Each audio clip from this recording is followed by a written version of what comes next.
If you're building AI applications using retrieval augmented generation, it's just a matter of time before you want to take data from web pages and get that into your vector database. So today we're going to see how easy it can be to scrape content from the web and turn that into an optimized vector index that's going to work perfectly for RAG every single time. If you're anything like me, you like coding a whole lot more than you like reading documentation, and that can lead to some situations where you're banging your head against the wall because you're too stubborn to sit down and actually read the docs. But maybe if you had a conversational AI that you could chat with, that could help you out in some of these situations. Now, of course, ChatGPT and Claude and things like that are great. But as you're using more and more new frameworks, they don't always have the latest and greatest things in there. And even if they do, sometimes they're a version or two behind, or your products that you're using have changed recently, and it gives you outdated information. So what we're going to do here is we're going to take documentation from Quadrant, which is the vector database we're going to use today. And we're going to take documentation from Vectorize, the product we're going to use to ingest data from the web and get it into Quadrant. And we're going to take all the web pages from this documentation, and we're going to build a RAG pipeline. Now, to do this, we're going to need two things, not including the web pages. We're going to need, first off, a vector database, which I've already created over here on Quadrant. If you don't have a vector database and you want to follow along, go to quadrant.tech. You can create a Quadrant database, and you need to create a Vectorize account. To do that, go to platform.vectorize.io, create your account, and when you do, you're going to find yourself landing in a dashboard that looks like this. The way that we will create our pipeline is by clicking on New RAG Pipeline. That's going to bring you into the pipeline editor, where the first decision you have to make is what source connector to use. Now, there are lots of options here. If you're using files, you can, of course, connect things like S3 or Dropbox or Google Drive. But the one we're going to be looking at here today is the web crawler. If you're a fan of Firecrawl as your web crawler, which I'm a big fan of Firecrawl, you can use that as well. It's going to do some more advanced things than the one that's kind of built in and free here. But I know most of you in YouTube land, you like free tools, and this is a free tool. So let's go to the web crawler, and let's start off by going to our Quadrant documentation. We're just going to need the URL for that. And in our web crawler, we're going to add that as a seed URL, and we'll give this a name here, Quadrant Docs. Create that integration. Now, if we scroll down here a bit, we're going to see add another source connector. Now let's create one to connect to the Vectorize documentation at docs.vectorize.io, and we'll give this a name, Vectorize Docs. And that's going to create the configuration for that. Now we have two web crawlers that's pointing into our extractor and chunker. And so if you know anything about RAG, you know that we need to take our content, we need to extract that text out of our web pages. And we have a couple options to do this. We have kind of a simple and an advanced mode. I'm going to use the simple mode here today. Again, that's going to be a free capability that's built into your pipeline. And then we need to take the chunks that we get out of our web pages, and we need to turn those into vectors. The way we do that is with an embedding model.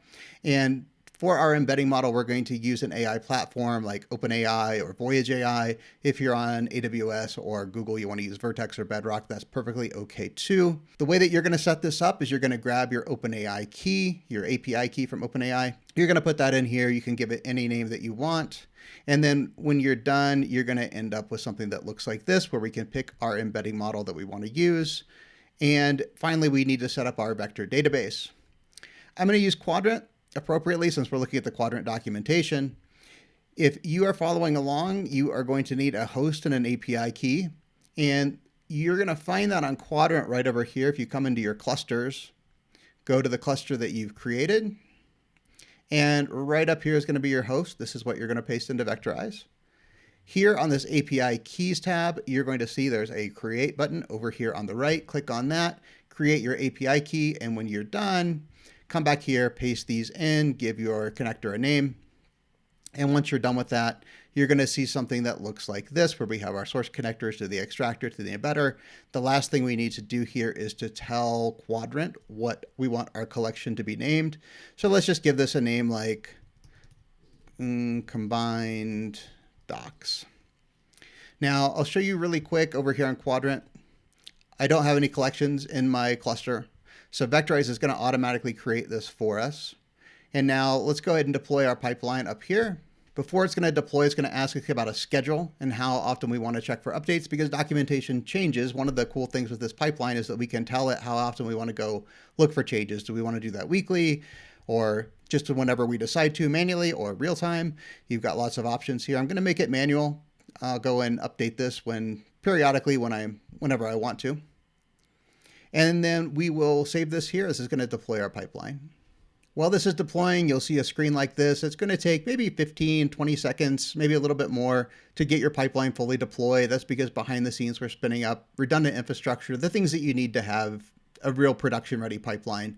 The trade-off is it's going to take a couple seconds to spin that up. And then as soon as it's done, we will see that the backfilling process should start. So once your pipeline is deployed, the backfilling process is going to start. That's going to involve having the web crawler go out and start to look at the URLs that we provided and discover web pages. As it discovers those web pages, it's going to retrieve the content, it's going to run it through the chunker and the embedder, and ultimately it's going to push it into the vector database. Now it's telling us it's already written some, so we should be able to come here into Quadrant and refresh this, and we see now our vector index has been created, or our collection has been created. And we can see that it's been populated here with data from our websites. So back on Vectorize, as this goes on, we'll see that it's going to discover more and more web pages. It's going to process those. It's going to populate our vector database. One of the interesting things with the web crawler is we don't know up front how many documents it's going to find, because we pointed it to an initial URL. It goes there and it sees what it finds. So it's going to go down the menu, sees what documents or what web pages kind of hang off the main navigation. On each one of those pages, it's going to find links. It's going to follow those links. And we've configured this to say kind of stay on property. So don't, if you find a link from from Quadrant's documentation to a Wikipedia article, that doesn't mean I want you to go crawl all of Wikipedia.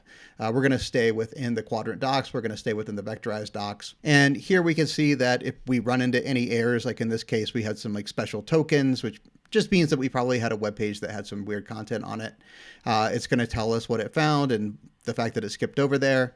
We can see exactly what web pages each batch pulled in and how it processed. It'll tell us what it skipped. Like I said before, you're going to see here, we said, hey, go to quadrant.tech/documentation. Anything that doesn't match that URL pattern, skip over it. And so we'll see a lot of stuff here that it decided to skip over. And that's what we expected to do because we configured it that way. Now, as this is populating, we can come over here into the Overview tab. And if we scroll down a bit, we're going to see an option for the RAG sandbox. If we click on that, this is going to be an end-to-end tool that we can use to test out not just our vector index, but really all parts of our RAG pipeline here. So from the prompt to the system behavior and so forth, what we can do is we can ask a question here.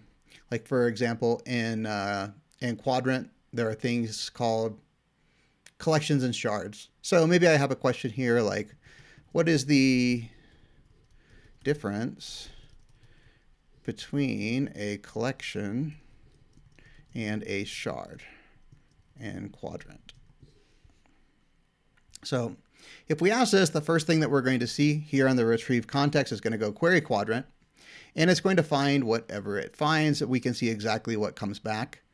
The cool thing here is we get not just the cosine similarity score, but we'll also get back a relevancy score. And that's because this is using the vectorized retrieval endpoint, which is going to give you things like re-ranking. It'll also give you things like query rewriting. So if we kind of look at the response here, it pulled the right documentation. We see that it's pulling back information from Quadrant that talks about what collections are and what shards are. And the response here is going to tell us what the difference is, that a collection is a logical grouping of data, whereas a shard is a physical partition of data. That makes sense. Now, to show you one of the capabilities we have here called query rewriting, let's first off, let's turn off query rewriting so we can see how things behave without it. And let's say that your user, let's say this is a chat application that you put in front of users, and your user asks a follow-up question or says something like, can you dumb that down for me? Well, if we go and we query for this string literal to our vector database, unsurprisingly, we're getting back really irrelevant results. And based on this, we're going to get back, the LLM is going to tell us, in accordance with our prompt, that it didn't really have the right information to answer that. However, if we turn query rewriting on and we say, can you dumb that down for me?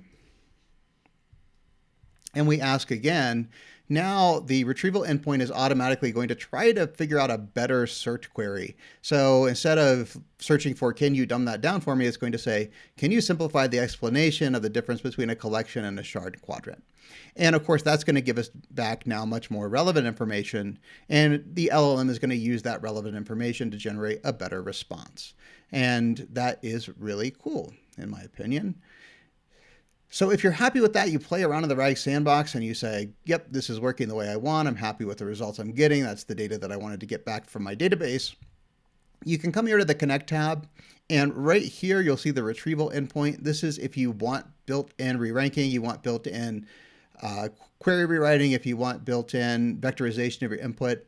Just things that are going to make it a little easier on you as you're building your application to not have to worry about those things. You can use the retrieval endpoint. Of course, you always have the option. This is just going to your Quadrant database, so you can query Quadrant directly if that's your preference. It's just a nice, convenient way to get your data and simplify your application architecture. Now, I said that we were going to wrap this all up in a nice conversational AI that's powered by Grok. That is also built in right here. So we have this chatbot feature. And the chatbot is meant to be a starting point for you. If you're building out a conversational AI using, in this case, Quadrant and using the web crawler, but you can use this with any of the connectors that's supported on Vectorize. You can come in here and first decide what LLM provider you want to use. As of the time of this recording, it's OpenAI and Grok are the options. By the time you watch this, there may be a few more on here like Gemini and Anthropic. And then you can select the models that you want. In the next couple of days, you'll see DeepSeek here. We'll do another video on DeepSeek. And you can decide which model you want to use, and then you can download this chatbot right here. So let's give this a name. Let's call this chatbot docs. That's going to download this zip file that we see right here. I can open that up, and then we can open up a new terminal window at that folder location. Now, you're going to want to do a couple things here. The first is, if you're familiar with development in JavaScript, you'll do what you normally do, which is npm I, or if you have other versions that you like to use, like pnpm, you can do that too. That's going to download all the dependencies, and then I'm going to open this up in VS Code. We're going to see that we have a couple files that you need to modify. The first is env.development. You're going to need a Grok API key, and you need a vectorized token. So for the vectorized token, right back over here on that same page where we downloaded the chatbot, we can come into Manage Access Tokens. And once we load that page, we can create a new token. So new access token, you can decide how long or how short-lived you want this token to be. I'm going to make this really short because I'm going to just show you the token in plain text, and it'll be expired by the time this video gets published. I don't have to worry about it. So let's call this temp token. So here's our token. You can download this as a JSON file, and so that way you've got it. Once you copy this, once you close this dialog, that's the last time you'll see the token unless you've downloaded it. Back on VS Code, we can come in here. We can paste that in here. And likewise, if you want to deploy this to somewhere like Vercel, go ahead and do the same thing inside of your env.production. And then you will also need to put in your Grok API key if you want to use the Grok models, which you can't really do anything else with this chatbot because we selected Grok. Back here on our terminal window, we can start this up with npm run dev. npm run dev. That's going to start this up on localhost 3000. Unless you have something already running on localhost 3000, then it'll give you a different port there. If we go to localhost 3000, we will see the chat interface, which looks like this. It'll have these nice little placeholder questions. These placeholder questions are the same questions that we saw back over here on page. So if you want to change your placeholder questions, you can do that.